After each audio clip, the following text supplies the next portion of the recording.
Hello, my dear students, and welcome to this session of Akash Baiju's NEET YouTube channel. My name is Anup Vashist. I am your chemistry educator. और आज के session में हम बात करने वाले हैं एक बहुत ही इंपॉर्टेंट टॉपिक की, बहुत ही ज्यादा इंपॉर्टेंट टॉपिक, और जो टॉपिक हर स्टूडेंट पूछना चाहता है।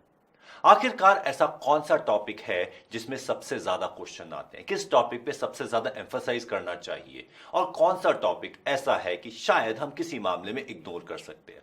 वैसे तो सारे के सारे टॉपिक इंपॉर्टेंट है, लेकिन कौन सा टॉपिक आपके लिए मेक और ब्रेक सिचुएशन क्रिएट कर सकता है। तो चलिए बात करें, what are the most scoring topics of chemistry. इससे पहले कि हम सेशन शुरू करें, यह बात ध्यान रखिएगा कि आपको फटाफट इस चैनल को सब्सक्राइब करना है। इस चैनल को सब्सक्राइब करने से आपको इसके जितने भी सेशंस हो रहे हैं उन सब की इंफॉर्मेशन विदाउट एनी प्रॉब्लम मिल जाएगी। तो इस सेशन के लिए सब्सक्रिप्शन बहुत जरूरी है। अपने कमेंट देते रहिएगा, इसमें प्यारे प्यारे कमेंट देते रहिएगा, लाइक देते चले जाइएगा, जिससे कि हमें भी एंकरेजमेंट मिलती रहे इस तरह के सेशंस को बनाने के लिए। तो चलिए शुरू करते हैं, कौन से टॉपिक सबसे ज्यादा इंपॉर्टेंट है। जब हम इस टॉपिक के इंपॉर्टेंस की बात करते हैं तो what criteria have I chosen.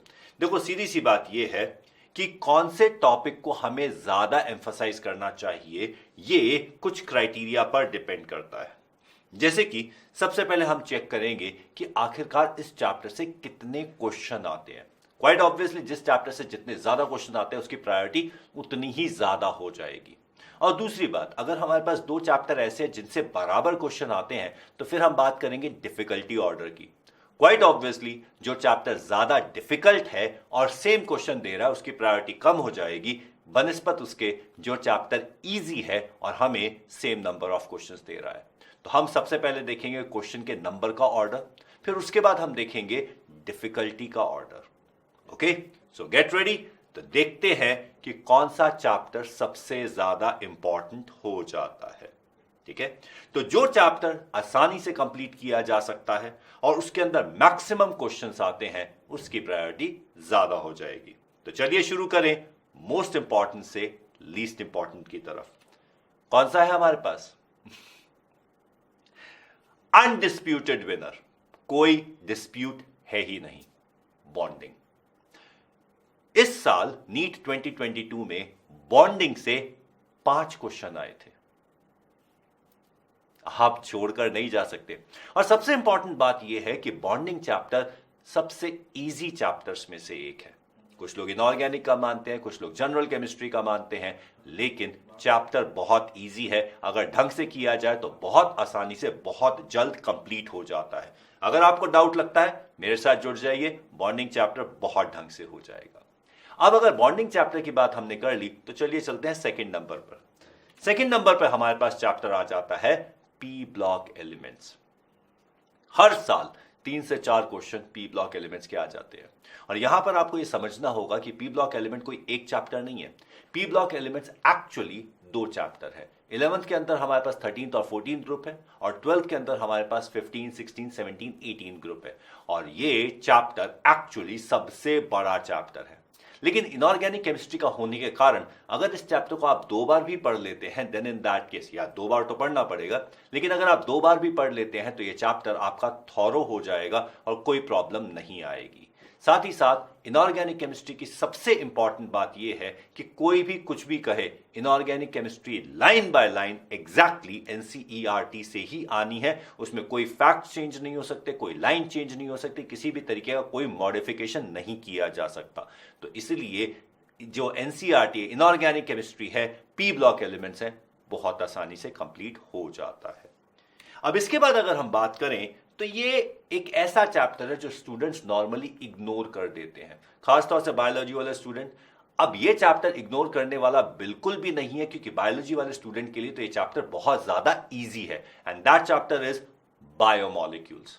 अरे भैया, इसमें से 1 से 2 क्वेश्चन आ सकते हैं। एक क्वेश्चन तो पक्का आएगा ही आएगा, 2 क्वेश्चन भी कई बार आ जाते हैं। एक बार का एग्जाम मुझे याद है, बहुत पुराना एग्जाम है, जहां पर बायोमॉलिक्यूल से 5 क्वेश्चन आ गए थे। तो प्लीज अंडरस्टैंड, ये एक बहुत इंपॉर्टेंट चैप्टर, और एग्जामिनर इस चैप्टर पे इसलिए भी एम्फसाइज कर सकता है क्योंकि बायोलॉजी रिलेटेड है। तो इसीलिए बायोमॉलिक्यूल्स को इग्नोर बिल्कुल मत करना, आसान भी तो है आपके लिए करना।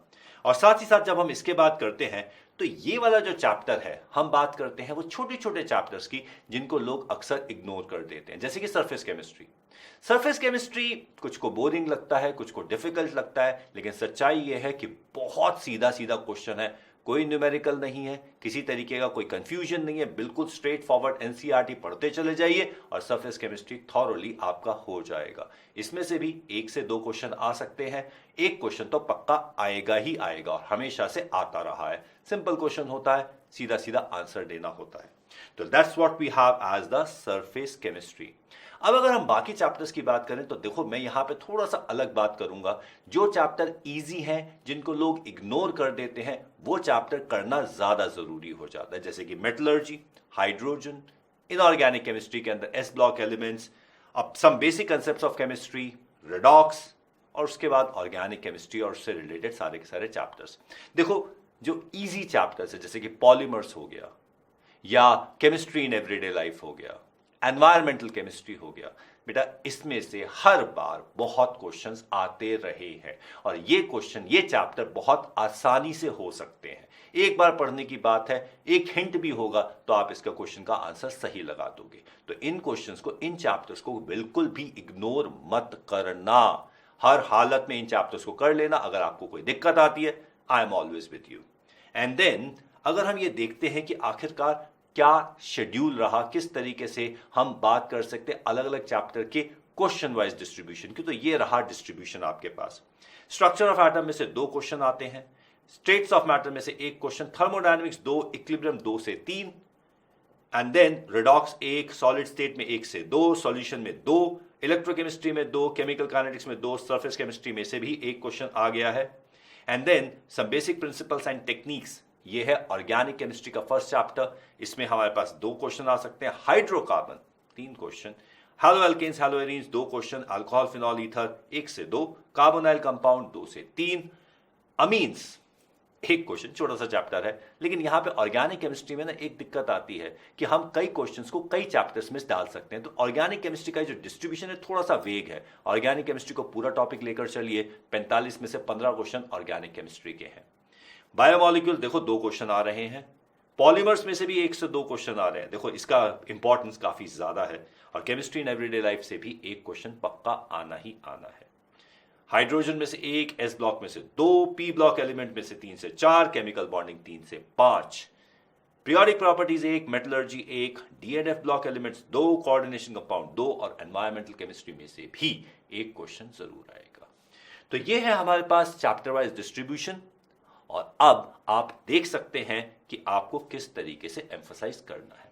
अब यहां पर हम प्रायोरिटी ऑर्डर, देखो मैंने आपको सारी की सारी चीजें बता दी हैं, ये आप पॉज करके इसको नोट कर सकते हैं, इसके हिसाब से आप अपना प्रायोरिटी ऑर्डर बना सकते हैं।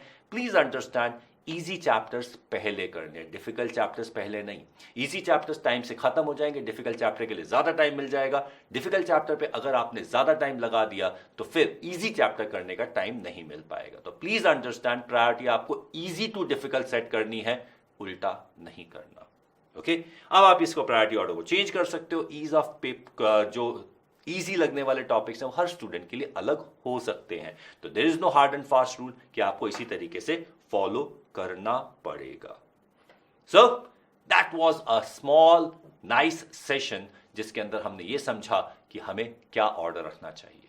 So stay calm, do not panic, everything is in your control. All the best.